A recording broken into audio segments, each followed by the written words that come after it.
Who or what is God? Why does he do what he does in the way that he does it? Why did he create this universe? Why did he create us? What does he want from us, and what is his plan to get it? We'll begin the journey to understand these questions on this first episode of Genesis Back to the Beginning on Faith by Reason. Welcome to Faith by Reason. The website behind it all is faithbyreason.net. There you will find hundreds of hours of study material, blogs, podcasts, and video. And we are beginning our long-awaited series on the book of Genesis. I've been planning on doing this series for a while, ever since we finished our Revelation series, which ended a few months ago. And just a whole lot of things have been happening in my life, a lot of things I've been dealing with that have not allowed me to get this series started as soon as I wanted. However, here we are. I'm going to be doing this probably not on a weekly basis. I just don't have the time, but I will be updating it as regularly as possible. So it's really, really important that you subscribe to Faith by Reason on faithbyreason.net, on YouTube or Rumble, so that you get notified when these new episodes happen, when they come up, and when we can continue this journey. So for this first introductory episode, it's really three areas that I want to cover. First of all, I want to talk about why I've decided to do a series on Genesis in the first place. Secondly, I want to look at the divine perspective, God's perspective, as to why he dictated this book. We did a similar process when we began the series on Revelation, where the first episode was the divine perspective of Revelation, because that's really important. Because after all, this is God's book, his God's word, his God's story. So we really need to know why he did it and what his hopes were to accomplish by creating this book and dictating it to Moses. And then finally, I will talk about how I plan to teach this book. All right, so let's just dive in with the first part, which is, why am I doing a series on Genesis? What's so important about this book? Why am I doing it after the Revelation series? Well, I think after you look at Revelation, after you get to the end, I think the most logical thing to do is to go back to the beginning. Why? Because everything that ended in Revelation, and Revelation was the end of the Bible, obviously, everything that ended in Revelation began in Genesis. So, in order to fully understand Revelation, you need to fully understand Genesis. And while I went into many aspects of the events of Genesis during the Revelation series, to have really a comprehensive understanding of these events, it's really good to do a verse by verse study of the book. And that's what we'll be doing starting today. Another really important reason to study the book of Genesis is because, like I said, this book was directly dictated by God to Moses, who wrote it down. And in that sense, Genesis has dovetails with Revelation. It has actually something much in common with Revelation, in that both of these books are, again, direct communications from the Father and the Son, in the case of Revelation, to humanity. These are not Genesis and Revelation are not books where man is just writing what he has seen, or what God has just directly revealed to them through their experiences. No, Genesis was dictated directly by God. It had to be, because Moses wasn't around for creation. And he wasn't around for the flood, or for the Tower of Babel, or for the time of Abraham. So all these things are what God told him. And so we get insight into the way God thinks, the way he communicates, because again, this book is a direct communication from him to Moses. What Genesis also does is it gives the complete plan of God. Again, if you understand Genesis, then you understand the entire Bible. It could be argued, in fact, I will argue, that Genesis is the whole story. And everything else, the rest of the Bible, is basically just commentary on Genesis. It's expounding on the themes and the will of God and the story of God that begins in Genesis. And that is really encapsulated in Genesis. So if you want to understand the Bible, you have to understand Genesis. And the inverse is true. If you don't understand Genesis, you will not understand the rest of the Bible. That is not an exaggeration. It is not an overstatement. It is an absolute truth. And the fact that a lot of people don't understand Genesis, or even take Genesis as seriously as they should, is one of the reasons why so many of us, Christians and especially non-Christians, really don't understand the Bible, don't understand God's will, don't understand God's plan, because it all begins here. The understanding who God is as an entity, his character, his will, his plans, his emotions, his desires for us are all here in Genesis. And it's really important that we understand that. Another reason to study Genesis is that it's just a fascinating book. It is as spiritually intense and weird and out there with all the spiritual craziness as Revelation, if not more so. I would argue that Genesis is actually more spiritually impactful. There's more incredible things going on in Genesis than even Revelation. And that is a huge statement because if you've been a part of the Revelation series, you know that there was a lot of really intense, unbelievable things happening throughout that book. Genesis is just as much so, if not more. That may be surprising to you if you've done any reading on Genesis in the past or done any studies on Genesis.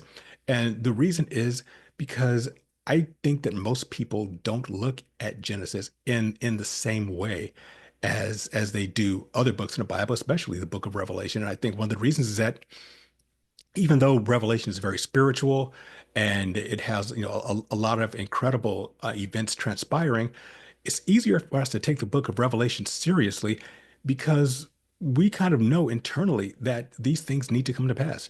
We know that this world is ripe for judgment. Whether you are a Christian or even secular, everyone knows that we are overdue for apocalyptic events. We are overdue for judgment. So it's not a hard sell to read about and study about God finally judging evil and ending, our time here on earth and ending evil and having to spend eternity with him or without him, depending on the decision you make.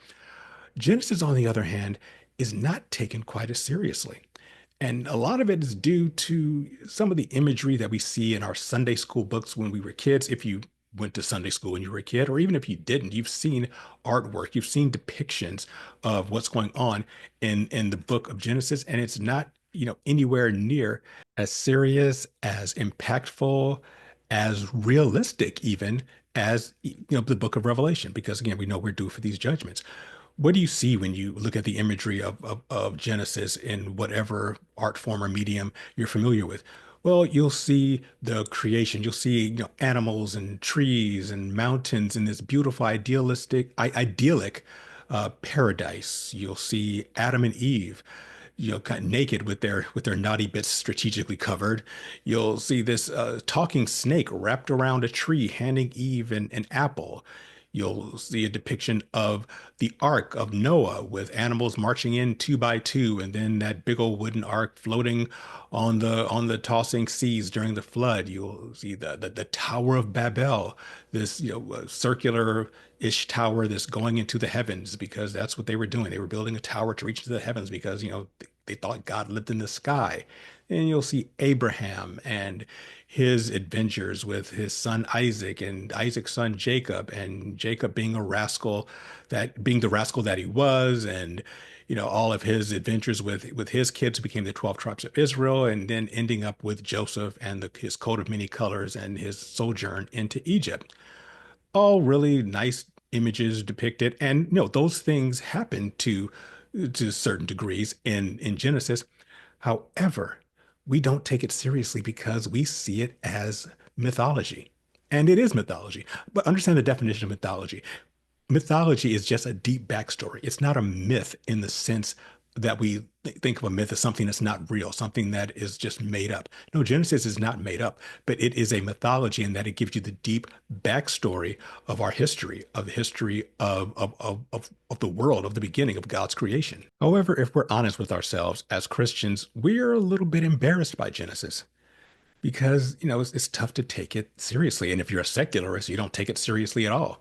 Why is that? Why are Christians tacitly embarrassed by it? Again, you don't see very many Christians talking in detail about the creation. We know that God created the universe. We acknowledge that, but we don't talk about it that much at parties. We don't want to talk about, yeah, God spoke this into existence, and that's how the world came to be. The reason is scientism. Scientism, not to be confused with actual science. The definition of science is a tool to understand our reality. That's all science is. It's a tool. Scientism, on the other hand, is a worldview, dare I say, a religion. It's a religion based on naturalism. Naturalism is the idea that this universe came into existence by natural circumstances, not by supernatural circumstances. In other words, the universe basically created itself. Once upon a time there was nothing, and then nothing exploded, and 100 trillion beneficial accidents happened in a row, leaving us with resulting in the world as we know it, which, by the way, is ludicrous. But that is the naturalistic, the secularist, the evolutionary paradigm. And it is accepted to this day because scientism is the religion of our culture. However, evolution, as we will find out, is utterly ridiculous. It is ludicrous. It's a fairy tale. It is impossible. Not unlikely, not improbable. It's impossible scientifically. In fact, as we get to evolution, which we will get to down the road in a few episodes, we will see that, again, evolution cannot happen. It is impossible to exponential magnitudes. And if you want to get a head start on it, you can go to faithbyreason.net to the creation versus evolution section, where I have podcasts and blogs showing how evolution is scientifically impossible. But I'm not going to get into that right now. We'll get into it down the road. The thing is, though, that scientism, again, as I said, is the religion of our culture. It is a dominant religion of our culture. And as with any religion, if you don't believe it, then you are ridiculed, you are excommunicated, you are basically you're ostracized. I mean, go into any school and try to talk about creation. Well, again, you'll be laughed out of the room. You'll be told, oh, you're not scientific. You're anti-science. You believe in the Bible fairy tale, even though evolution is a bigger, much more unlikely, in fact, like an impossible fairy tale. Nevertheless, there is a ton of social pressure to believe in evolution because we are told it is science, even though it is not. So if you are intelligent, you don't want to be seen as unscientific. You want to be taken seriously. And in our secular culture, if you believe in the universe coming into being through supernatural creation and our life coming into being by a supernatural God, then you are considered unscientific. You are just considered, a fool. And, we get embarrassed by that as Christian intellectuals. And because of that, most Christians tread very lightly when it comes to Genesis, especially the first, 10 chapters or so, which, really get into the creation backstory and, the flood and the Tower of Babel and things like that. We tread very lightly on it because we don't want to dwell on it. Think about it. When was the last time you heard your pastor of your church or a pastor anywhere really do a deep message on creation? You're probably not gonna, because again, there are probably people in this church who are college educated and who have been raised in the evolutionary paradigm who would, kind of be uncomfortable and kind of poo-poo the whole thing. But another reason that I want to teach this book is to let you know and to emphasize not only is creation the biblical creation, a better resolution to how we got here than evolution. It is actually the only creation mythology, the creation story that actually makes sense. It's the only explanation for our creation that matches true science. It truly does, especially when you get to the quantum level. And we're going to talk about that in probably in a couple episodes from now. So I want to give you confidence to know that you do not have to tread lightly when it comes to Genesis. You do not have to be embarrassed by it when your friends are talking about evolution. Once you are armed with the knowledge that we're going to go over, you will know that not only is believing that God created the heavens and the earth not embarrassing, but people who believe otherwise, that somehow the earth and the world, the universe came into existence on its own, that's embarrassing. That's ludicrous. That's something that they should be ashamed of. So this will give you the confidence to know that what you believe is the right thing. This will give you the confidence of your belief and to know that your belief in Christianity and in the Christian worldview actually makes sense, which is the whole point of faith by reason. And once you have that deep confidence in the creation narrative and the existence of God, then you can really focus on why he created the world, what he wants from us, why he created us, and all the questions that I talked about in the introduction to this episode. So that is why I want to teach this book. It is an important book. It is foundational. It is the entire Bible in one book. And it is really, really, really important that you understand it. So, why did God author this book? So, here's a scenario. After the Babel incident, which we'll talk about down the road, God divided the languages of all mankind and divided men into nations. And he would have his own nation, which would be the nation of Israel, which would be the result of the 12 tribes of Israel, the 12 sons of Jacob. Those 12 sons eventually, and their families, ended up in Egypt, where they prospered for a while, and then they were enslaved by the Egyptian Pharaoh. And then under Moses, and through God's miraculous, unbelievable plagues, he got them out of Egypt and was getting taking them to the promised land to form the nation of Israel. So immediately after the Israelites flee Egypt, they are taken to Mount Sinai. Moses goes up to the top of Mount Sinai to meet with God, and God gives him the law, including the book of Genesis. So there were two reasons why God dictated the book of Genesis, and as well as the rest of the law, to Moses to give to the Israelites. The first was to make them a separate nation. They were God's chosen people and his chosen nation. They were to be his ambassadors. They were the ones to whom he would speak to the other nations and get them to understand who he is and what his laws are. He would prosper Israel. The other nations would see Israel being prosperous. They would come to Israel and say, "Hey, what are you guys doing to get all the things, all the prosperity that you're getting?" And they say, "Well, we obey our God, our Elohim, Jehovah."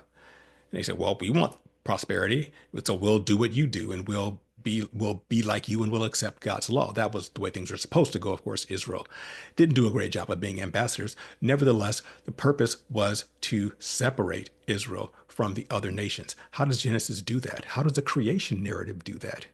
Well, if you look at the creation narrative, which basically encompasses the first episode, first chapter rather of the book of Genesis, maybe the first two, depending on how you see it, and we'll get into that. You notice it's really short. You would think that the grand story of our creation, of our this universe, the sun, the moon, the stars, the trees, the mountains, the animals, bringing life from non-life, just speaking it into existence. This is such a grand thing. It's such a huge, huge endeavor, yet it's only given, what, a couple dozen verses? Why is that? The reason is because God did not need to convince the Israelites that the world was supernaturally created. They already knew that. In fact, everyone knew that around the world. There wasn't atheism as we see it these days.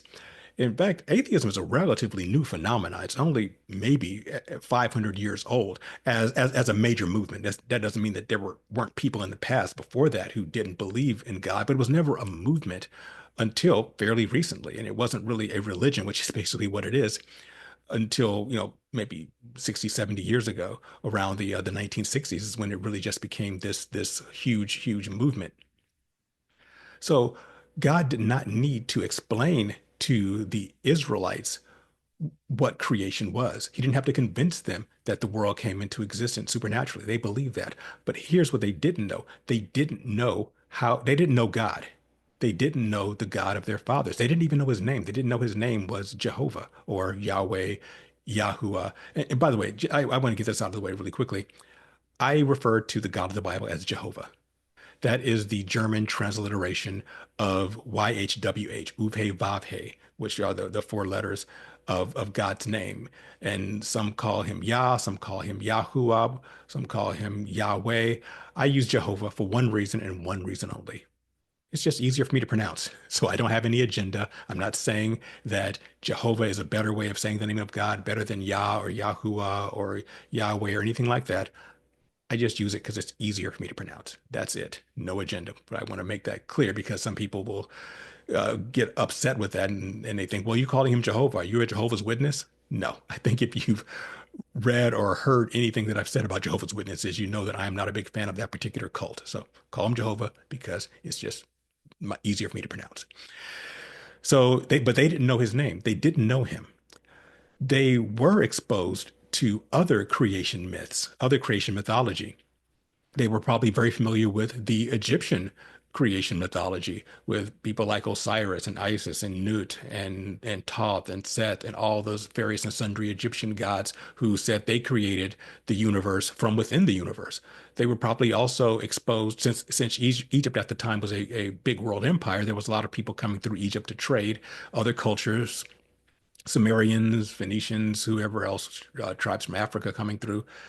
And they probably heard the other creation myths and mythology of these other cultures. So the purpose of Genesis chapter one, the whole purpose of Genesis period, was not to, again, not to convince the Israelites that these things happen, but to contrast what they had learned from other cultures with the actual truth of God. So basically, when you see Genesis 1:1, where it says, "In the beginning, God created the heavens and the earth," what he's saying is, yeah, I know you've heard that all these other various and sundry gods of these other cultures claim that they're responsible for creation. But what I'm telling you is that in the beginning, I, Jehovah, your Elohim, created the heavens and the earth. So all he's doing is contrasting the other creation mythologies from the actual truth of creation, of his creation. And that's why it's so short. And we're going to get into that in the next episode when we talk about man's perspective. And because things are so short in Genesis chapter one, it leads a lot of folks to again put it into the realm of not being true. And some of the people who don't think it's true are actually certain Christian denominations. There are certain denominations that will tell you that there was no literal Adam and Eve, that there was no literal creation. They believe in things like theistic evolution, which is as nonsensical as regular evolution. We're going to talk about that more next time. So again, God is contrasting his story, which we'll get into in a second. He's contrasting his story, his narrative, with the narrative of the other pagan nations so that they would have the truth. All right. The second reason for dictating the book of Genesis, which I think is even more important, is so that the Israelites and us as well would get to know who God is, know who Jehovah is. How would he do that? How do you get to know Jehovah? You get to know Jehovah through his stories. And the purpose, and that's another one of the big reasons why I want to teach this book, is because if you understand who God is in Genesis, then you have a full understanding of his character and his personality. That's great for us, and it was also great for the Israelites. Why is it so important to know the character of God?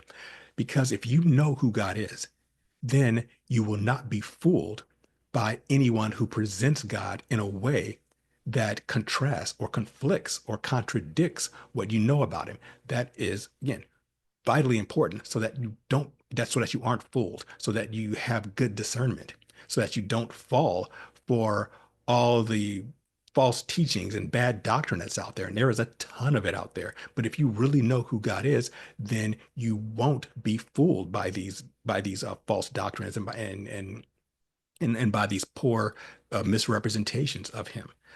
And the fact that people, especially our Christians, are so easily fooled by anyone who claims to have some authority and speak about God, the reason they're so easily fooled is because they don't understand God. It's because they don't understand Genesis. So how do you get to know God? Again, as I said, through his stories. That's how you not just get to know God, but it's how you get to know anyone. Learning facts about someone does not let you know who they are. If you're trying to get to know me, what's the best way to get to know me? By learning facts? Like I can tell you what city I was born in. I can tell you what my parents' names were. I can give you my address, the address of the house I grew up in. I can give you my height and weight. I can tell you, what school I went to, what I majored in, my job. I can give you all these facts, but that wouldn't help you know me. That would just give you, again, some factual information, but you wouldn't know me. How do you know me? Through my stories. If I told you what I was like as a child, some of the precocious things I did as a child, if I tell you how my parents raised me and how they treated me and the values that they instilled in me, if I tell you the story of my first day at school and how I reacted to other kids and the kind of kids I became friends with, if I tell you the story of the first girl I had a crush on and how she broke my heart and what I learned from that, and if you learn about some of the things I did when I was a teenager that got me into trouble, and some of the things that I did in my 20s that got me into trouble, and all those things, you understand who I am. Then you know me through my stories. We as human beings, we resonate with stories because God resonates with stories. God loves stories. We talked about this in the Revelation series. So the best way to know who God is to know God's story, to know Jehovah's story. And I will contend that Genesis is just that. Genesis is Jehovah's story, and it's his entire story. And again, the rest of the Bible just gives you commentary and extrapolates on that. Let me give you an example. If you were to ask the average person what they think of God, God the Father, Jehovah, the quote unquote God of the Old Testament, well, they'll tell you that, the God of the Old Testament is this, angry guy. He's distant, he's a little vengeful, he's has a bunch of rules. He's sitting on a cloud waiting to bop you over the head anytime you do anything wrong. And then, the God of the New Testament, Jesus, is, he's sweet and kind and loving. And both of those are actually misnomers. Maybe I'll do a series on Jesus after we're done with Genesis. We'll see where it goes. But you'll find out that Jesus was not the lovable, cuddly sweetheart we think he is. Jesus was actually hardcore, but that's another subject for another day. But many of us have this idea of God, again, being aloof and judgmental, distant, and just a whole bunch of rules. And, again, an angry guy on the cloud. And I felt that way too for most of my life. That's how I really viewed God the Father. But that's not really who he is. Now, you could argue that towards the middle of the book, the middle of the Old Testament, he does seem to have some of those characteristics. When you get to the middle of the book, around the time Israel screwed up for the upteenth time, and he's exiling them and he's punishing them, and he has the apocalyptic books where he's talking about how he's going to finally judge the earth, and there's all the fire and the brimstone and the judgment and the day of the Lord, and the Lord is angry and fierceness comes into his face, and he defeats his enemies, all that kind of stuff. Yeah, if you just look at him as he is in the middle of the book, you could probably make the argument that he's not the nicest guy in the world. However, when you want to know someone's story, when you're reading a book about a character, you don't go to the middle to see what they're like. You go to the beginning and the end of the book. That's where you see their true character, their true heart. And the example I like to give a lot is the Lord of the Rings trilogy. Those books, because most people are familiar with the books and or the movies. So, The Lord of the Rings is basically the story of a hobbit by the name of Frodo Baggins. He goes on this adventure. Now, if you knew nothing about Lord of the Rings and you just started in the middle book, what would you see? How would you see Frodo? Well, in the middle of the book, Frodo is wearing armor, his mithril armor. He has a sword. He's climbing mountains and going through valleys. He's on this quest to destroy the Great Ring. So if that's what the Ring of Power. So if that's all you saw Frodo, if that was your first introduction to Frodo, what would you think of him? Well, you think he was some kind of warrior. He's an adventurer, armor, sword, going on this great quest. But if you're familiar with the story, that's not who he is. How do you find out who Frodo really is? You go to the beginning of the book, where you see that Frodo was just this humble hobbit who wanted nothing more than to dwell in the Shire, this agrarian culture, where he would just smoke his pipe and eat biscuits and cheese and just have a peaceful, relaxing life. And at the end of the book, he's back in the Shire enjoying his peaceful life. However, who he is in the middle of the book is what circumstances forced him to become. Because in order to save the Shire, he had to destroy the ring. So he had to get out of his comfort zone, do things he didn't like, things he was not comfortable with. He was not comfortable wearing armor and fighting and adventuring. But he had to do that in order to get what he wanted. And what he wanted was to save the Shire and make it peaceful. It's the same thing with Jehovah. In the middle of the book, he can look a bit angry and vengeful, but that's not who he is. That's what circumstances force him to become. In the beginning of the book, as we will see, all he does is create this beautiful world. He creates humanity for the beautiful world. He tells them that they can rule this world. And in the end of the day, in the cool of the day, just walk and talk with him, hang out with him. That's all God wanted. And at the end of the book, it's the same thing. We just went through this in the Revelation series. Go to the last couple episodes of the Revelation series. What does it say at the end of the book? It says that God dwells with man. It vividly says it. It says it directly, blatantly. It says that God's home is with man. God's dwelling place is with man, and he will dwell with man forever. He will be intimate with man forever. That's what he wants at the beginning of the book. And that's what he gets at the end of the book. But in order to get to that point, he had to become who he was in the middle of the book because God has to punish sin. God is righteous and just. So if you really know who God is, that He is a guy who just wants to hang out with us. He just wants to spend time with us. He just wants to share stories with us. That is who He really is. So if you know that that's God's true character, then you won't be fooled by someone who tells you that God's this angry guy. God is someone who just wants to take away all your fun and give you all these rules. No, you'll understand that there are reasons for that, but that the real God, He just wants you to have a beautiful, prosperous life, and He wants to spend that time with you and fellowship with you. That's what's so important about Genesis. That's what God wants us to understand. It's what He wanted the Israelites to understand. And that is the reason why He dictated this book so that we would know His character, so that if anyone says something different, we would say, nope, that's not the God I know, because I know God's true character and He would not do this. And so not only do we know His character, we know His methodology. Genesis shows us how God does things, how God confronts evil, what God thinks of disobedience, how he handles it, and what his steps are, what his processes are, why he does what he does the way he does it. And then when you understand that, and someone says, "Well, God's doing this thing in my life," and you say, "Nope, that's not the way God does things," so I know that you're not telling the truth about Him. The better we know God, the the less chance there is that we will be fooled by, again, bad doctrine and false teachings. And that is vitally important for us. And it was vitally important for the Israelites. And that's why God dictated this book to them. Okay, so let's wrap this up by talking about how I plan to teach this book. Well, like the Revelation series, this will be a verse by verse study. So we're going to start with chapter 1, verse 1, and go all the way to the very end. And there's going to be an ebb and flow to how much information or how much of the biblical material we're going to fit into each episode. I will tell you early on, the first 10 chapters or so, it's going to take a lot of time to get through them. In fact, I will tell you that when we start getting into verse by verse, Genesis chapter 1, verse 1 will be an entire episode.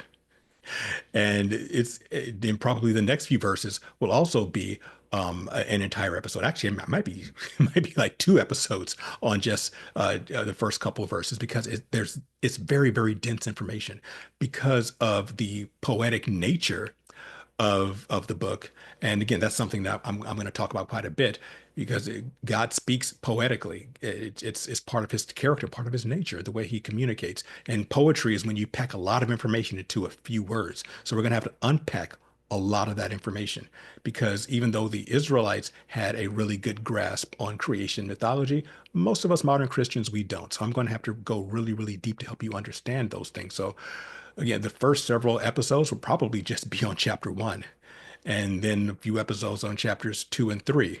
But don't worry, it's not going to take. Things are going to pick up. So it won't be years and years on this series. I think after we get through chapter 10 and get to the 10 and 11 and get to the call of Abraham, things are going to pick up quite a bit, and then there'll be multiple chapters covered in an episode. But for the first dozen or so chapters, you can expect to have multiple episodes covering that single chapter, because there is so much information there, and there's so many things that, again, we need to unpack and we need to make clear. Next thing to understand about the way I'm going to teach this book is that there's going to be a very strong spiritual focus. I'm going to be focusing on the supernatural realm. Why? Because, as I've talked about many times on Faith by Reason, the supernatural realm is more important than our physical realm.